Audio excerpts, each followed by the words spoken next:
Party తరఫున వారికి నేను సంపూర్ణంగా కృతజ్ఞతలు తెలియజేస్తున్నా. ఇక రెండవది, 8 పార్లమెంట్ సీట్లు గెలిచిన భారతీయ జనతా పార్టీ 2019లో 4 పార్లమెంట్లు గెలిస్తే ఈరోజు 8 పార్లమెంట్లు సీట్లు గెలవడం జరిగింది. వాళ్ళు కూడా వాళ్ళ సీట్లను పెంచుకున్నారు. ఆనాడు 20% ఉన్న ఓట్లను వాళ్ళు ఈరోజు 35%కి పెంచుకోవడం జరిగింది. అంటే ఈ రాష్ట్రంలో భారతీయ జనతా పార్టీ కూడా ఓట్లు సీట్లు పెరగడం జరిగింది.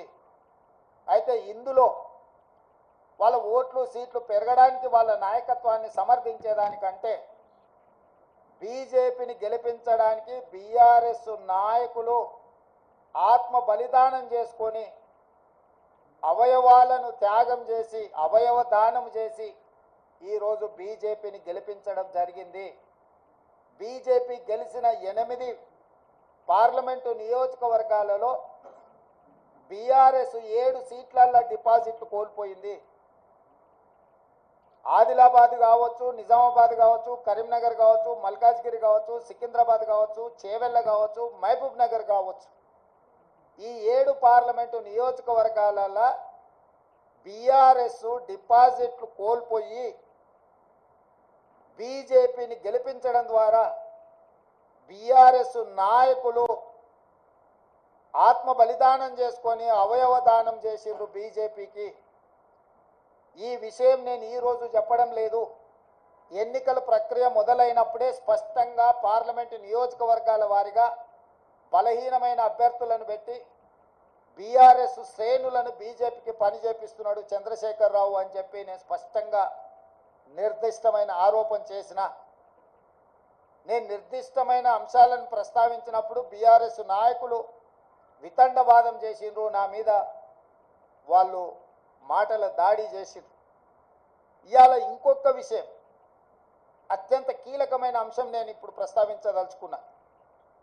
2001లో తెలుగుదేశం పార్టీకి రాజీనామా చేసి చంద్రశేఖరరావు గారు సిద్దిపేటలో శాసనసభ్యుడిగా పోటీ చేసినప్పటి నుంచి 2023 డిసెంబర్ వరకు సిద్దిపేట శాసనసభ నియోజకవర్గంలో ఏ రోజు కూడా 25-30 వేల మెజారిటీ నుంచి 1,25,000 మెజారిటీ వరకు ప్రతి సందర్భంలో అది చంద్రశేఖరరావు గారు కావచ్చు, లేకపోతే హరీష్ రావు గారు కావచ్చు, లేకపోతే స్థానిక సంస్థలు కావచ్చు, లేకపోతే పార్లమెంట్ ఎన్నికల్లో కావచ్చు, అత్యధిక మెజారిటీ సిద్దిపేట అసెంబ్లీ నియోజకవర్గంలో బీఆర్ఎస్ పార్టీకి వచ్చింది.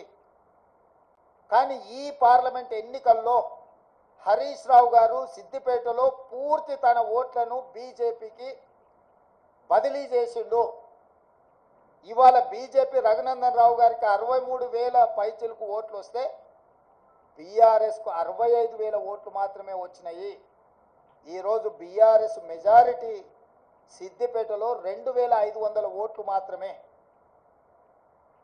అంటే ఇప్పటి వరకు సిద్దిపేట నియోజకవర్గం మీద పూర్తి ఆధిపత్యాన్ని పట్టును ప్రదర్శించిన బీఆర్ఎస్, కేసీఆర్, హరీష్ ఇద్దరు బీఆర్ఎస్ ఓట్ల మొత్తాన్ని బీజేపీకి రఘునందన్ రావుకు బదిలీ చేయడం ద్వారా ఈరోజు మెదక్లో కాంగ్రెస్ పార్టీని ఒక బలహీన వర్గాల అభ్యర్థిని ఓడించడం జరిగింది.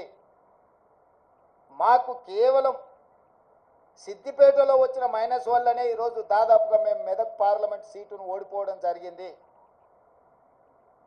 అంటే బీఆర్ఎస్ను నమ్మి నిలబడ్డ వెంకట్రామరెడ్డిని నమ్మించి మోసం చేయడమే కాకుండా కాంగ్రెస్ పార్టీని ఓడించాలా, కాంగ్రెస్ పార్టీ అంటేనే ఏవగింపు లేకపోతే కోపము ప్రదర్శించి ఆత్మ బలిదానం చేసుకొని అవయవ మార్పిడికి పాల్పడి ఈరోజు బీజేపీని గెలిపించారు.